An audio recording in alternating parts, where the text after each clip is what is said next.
நூஹ் அலைஹிஸ்ஸலாம் அவங்களுடைய கொள்ளுப்பேரர் இம்லாக் அப்படிங்கிறவங்க வெள்ளப்பிரளயத்துக்கு பிறகு யமன் நாட்டில் குடியேறுறாங்க. இவங்களுக்கு அல்லாஹு தாலா இல்ஹாம் மூலமாக அரபு மொழியை கற்றுத்தர்றான். இவங்களுடைய வாரிசுகள் அரபு தீபகற்ப முழுக்க, அதாவது ஹிஜாஸ் பகுதி முழுக்க குடியேறுறாங்க. அப்படித்தான் எத்ரிப் அப்படிங்கிற ஒரு ஊர் உருவாகுது. இம்லாக்குடி வாரிசுகளில் துப்பா அப்படின்னு சொல்லி ஒரு அரசர் வர்றாரு.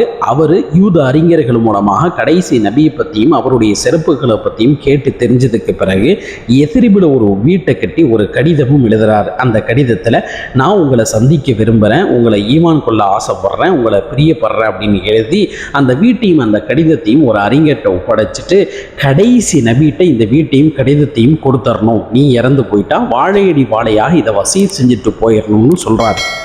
நாயகம் ஸல்லல்லாஹு அலைஹி வஸல்லம் மதீனாவுக்கு வரும் பொழுது அபூ அய்யூப் அல் அன்சாரி ரலியல்லாஹு அன்ஹு அவங்களுடைய வீட்டில் தங்குறாங்க. அதுதான் துப்பா கட்டி கொடுத்த வீடு.